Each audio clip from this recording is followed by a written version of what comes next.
The leaders of Barbados and Trinidad and Tobago agree on way forward to settle a fishing dispute. A National Council on Substance Abuse survey suggests most children have indulged in drug abuse.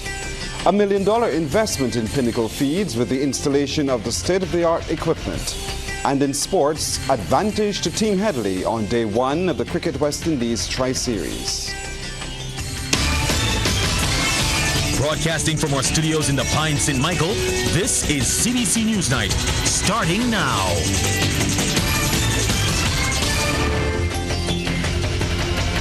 Good evening, I'm Pearson Boyd. The leaders of Barbados and Trinidad and Tobago have intervened in the dispute between the fisherfolk of their two nations. The issue at hand revolves around recent accusations that Barbadian fishermen are overfishing in Tobago's waters. Speaking to the media on her return from the just concluded crime symposium in T&T, Ms. Motley revealed she's held talks with Prime Minister Dr. Keith Rowley on the issue. She says an agreement has been reached on the way forward. There is no tension between the government of Trinidad and Tobago and the government of Barbados. There was a concern that was raised by Tobagonians, a Tobagonian fisherman, as I understand it from Prime Minister Rowley. They have listened, but what Prime Minister Rowley and I have agreed is that there is no way that either of the two of us can tell you whether there's been overfishing. We do not believe so. My minister and his department has told me that, but I can't be adamant and they can't be adamant. So let the two fisheries departments meet and let them come to the conclusion based on the science and the evidence that's available. Ms. Motley gave the update on the sidelines of a Caribbean Institute of Meteorology and Hydrology workshop at the Accra Beach Hotel. The focus, climate services to support adaptation and resilience in the Caribbean. There, she also gave more details on national plans to address the current drought conditions. The Water Authority will soon be talking to the country about some conservation measures. It's not at an acute stage, but if you know me, I don't wait for things to reach an acute stage. We didn't do it with the pension reform. The pension reform date is 15 years away. If you do things early enough, it can be gradual. Just as I said in there, if you get early warning systems, people can prepare.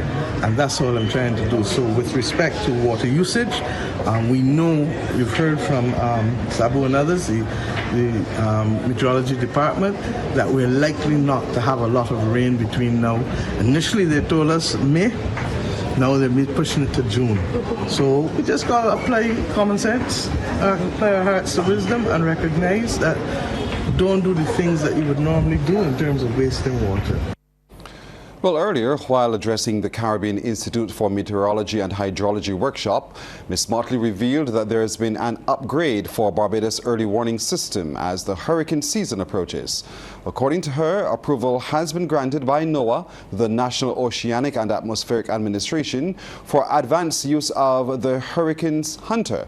The Prime Minister says this will significantly improve the level of accuracy in tracking approaching storms. She gave details on the development in her address to a Caribbean Institute for Meteorology and Hydrology workshop at the Accra Beach Hotel. The focus, climate services to support adaptation and resilience in the region. We have been agitating, as you know, for some time when I came to see you, that we need to be able to have the positioning of the Hurricane Hunter at an earlier point. We are at 59 degrees, and I'm told that there has already been a decision on the part of NOAA to be able to preposition it that will benefit us by an additional day to 2 of early warning, depending on the pace of movement of the system. The ideal, I'm told, is 5 days. If what you have done has now brought us to 3 to 4 days, we are within reach of the ideal. And Barbados' early warning system has also been helping the island in its response to drought. Ms. Motley explains. Since being Prime Minister of this nation, our country in the south, where you are now, recorded its worst ever drought in history in the year 2019. But none of you in the media or none of you who are Barbadians in this room would know that, because the impact of having the early warning system meant that our farmers and our other planners were able to prepare themselves for this event coming as it came. Similarly, we are in the same position today. More than half of the near 2,000 students in the most recent National Council on Substance Abuse survey have admitted to drug use. And with statistics pointing to children using drugs as early as 7 years old, a national effort is being made to weed out this trend. For this reason, the Massey Foundation and the National Council on Substance Abuse have come together to host Project SOFT, or Safeguarding Our Future Today. Sharika Griffith has the details. Of the almost 2,000 Class 3 and 4 students who participated in the Barbados National Primary School Survey 2020, 56.2% reported using a drug at some point. The average age of first use was between 7 and 8 years old. Enter Project SOFT, an initiative of the National Council on Substance Abuse, which helps children transitioning from primary to secondary school deal with the challenges they're likely to face at school. This year, for the first time, only boys participated. NCSA Chairman Hartford Howell explained recent research not only indicated it was necessary, but essential. Our intention is simple: to help steer them away from the perils of substance abuse or its misuse, whether it be illegal or legal. Our Project Soft boys of today will be, in a short while, our men of tomorrow.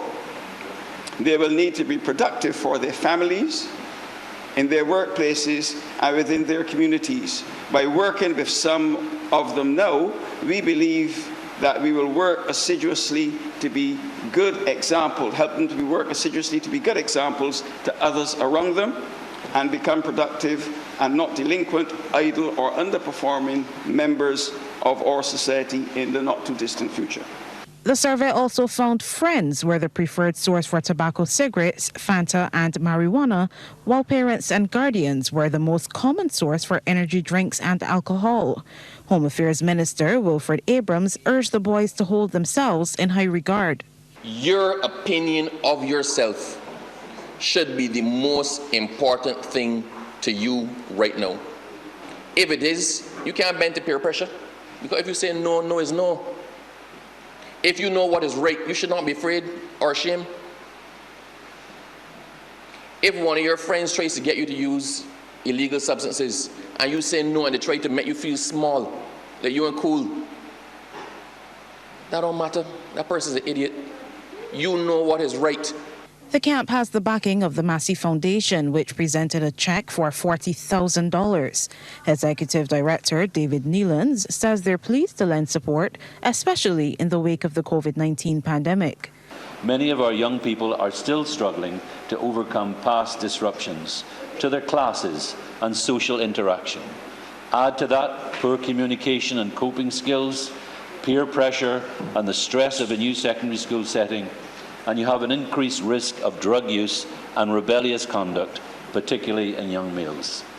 Therefore, we fully appreciate the importance of intervention at the level of the family, at the level of the family unit, to help create a nurturing environment that would allow these children and their parents to develop the necessary foundational and coping skills and alternative behaviour for a positive future.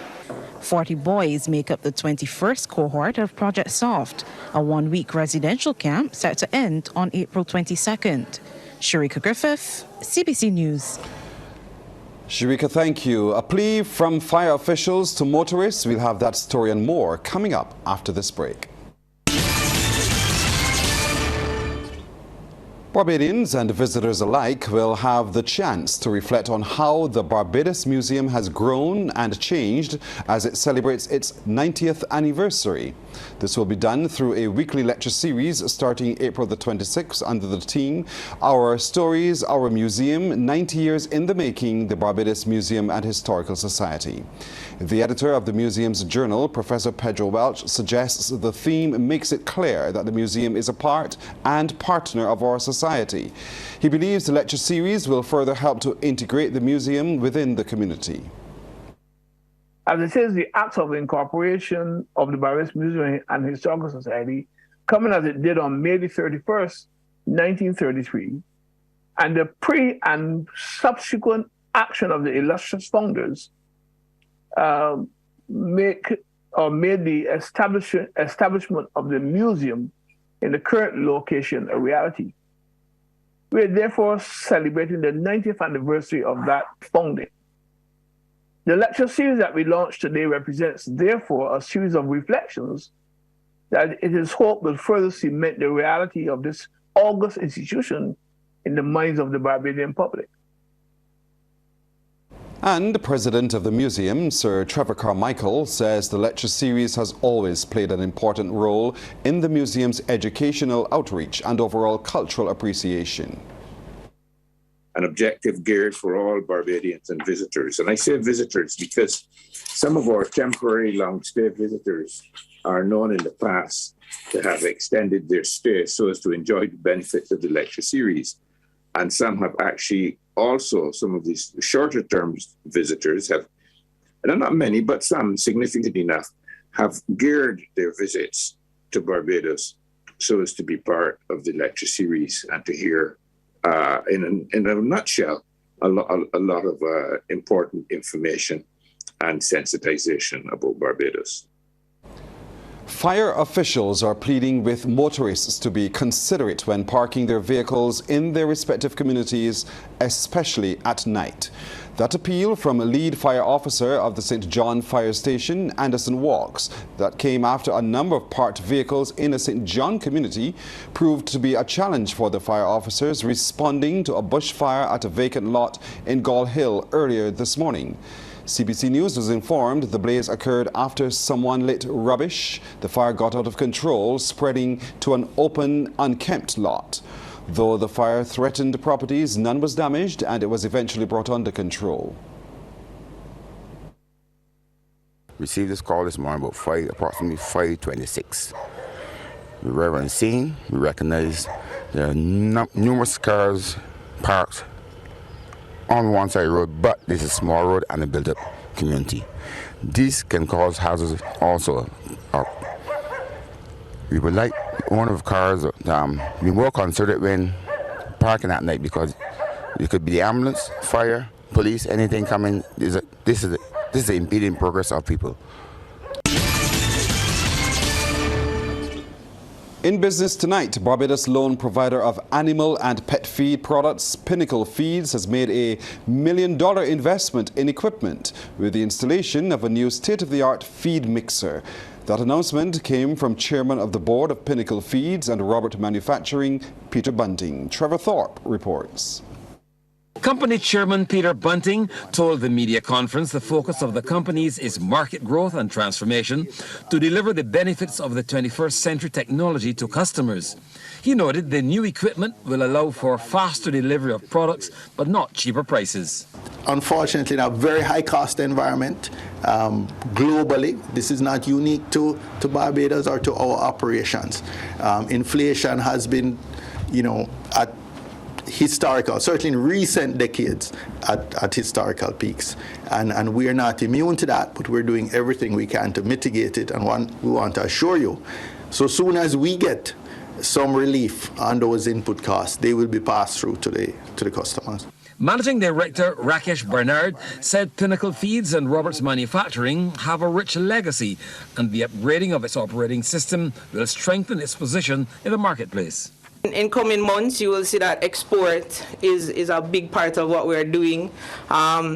Efficiency, cost effectiveness will be what we're doing, and you will see further investments in the plant and in the people and in the country of Barbados, because that is, as Peter said, very important to us. We think we have a great Barbados brand that is uniquely Barbados on the human food side, and that we can really sell it to the rest of the Caribbean. The managing director said the company is being positioned to become the #1 foreign exchange earner in the Barbados economy.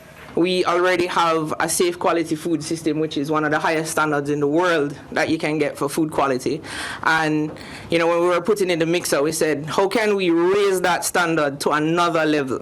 Bring that quality to another level with the efficiency and the cost effectiveness. And so, generally, that is the mandate, the trend that we are being given here and tasked as the senior management team. How can we bring a better quality product at a better price? The official said the latest investment is just one example of the company looking at new ways to improve its products and services. Trevor Thorpe for the Business Report. Barbados is now one step closer to being home to the Caribbean Regional Logistics Hub and Center of Excellence. The warehousing facility will be built at Perimeter Road, Christchurch. Minister of Home Affairs and Information, Wilfred Abrams, together with Representative and Country Director of the World Food Programme, Regis Chapman, visited the site for the construction on Monday. The warehouse will serve as a supply and logistics hub for the Caribbean and parts of Latin America. According to Minister Abrams, government was pleased to form the partnership with the WFP and position Barbados as one of the leaders in the Caribbean in delivering relief cooperation assistance whenever the need arose. Once complete, the entire facility will include the warehouse, a center of excellence, a training facility for disaster management, and a hub for supply chain distribution. Meanwhile, Mr. Chapman noted that Barbados was important to the disaster management process within the region, especially since it was home to the Caribbean Disaster Emergency Management Agency.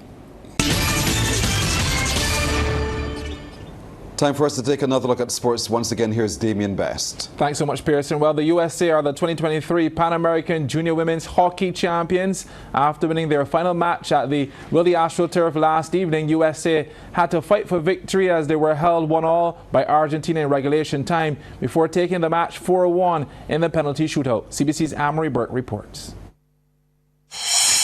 With the boys' title settled, it was time for a girls' champion to be crowned, and it will either be Argentina in the light blue or the USA. The Argentina girls aiming to follow in the footsteps of their boys' team who were winners, while the USA were looking to upset that apple cart and get the top honors. Both teams came out strong as for the first 35 minutes of play, not a goal was conceded. But that would all change. The USA in their striking circle, with the hard tackle, a penalty corner was awarded. The Argentinians not pleased, but the umpire stands her ground. The Americans set up their play, passing it around before Reagan Underwood has the final touch, and it's into the net. Celebrations ensue, they're up 1-0. This far, the Argentinians step up their attack as they're pressed to put things level, but the USA defense was White House style, but some relief would come though when a penalty corner was awarded. Could this be the breakthrough they needed? All is setting up well, and then the ball finds the stick of Valentina Raposo, and it's 1-1. And their biggest cheerleaders, the boys' team, also celebrate. And actually, that is just how the scoreline ended in full time, as neither team could find a second goal. So we're into penalty shootouts. Riley Heck is up first for the USA, and it's a goal. For Argentina is Valentina Acaponi, and she fails at her attempt. Lauren Wadas then makes it 2-0 for the USA. Argentina needing to score. Brisa Bagreso hoping to make it happen, but she fails at her attempt too. It's really not looking good for them. In the meantime, the USA continue to secure those penalties. Abigail Tamer with this one is 3-0. Consolation for Argentina when Saul Peguela beats the keeper to make it a 3-1 scoreline. But this is where it was all signed and sealed for the USA. Who better than the goal scorer Reagan Underwood? As USA win 4-1 on penalties, they are the Pan American Junior Girls Hockey Champions. Just look at that jubilation. And the top three finishers have now gained a spot in the upcoming FIH Junior World Cups 2023. So joining the USA will be third place Chile and second place Argentina. Anne-Marie Burke, CBC Sports. And that's our time tonight. Thank you for spending it with us. I'm Pearson Bowen. For the crew, to all of you, good night. We'll see you tomorrow.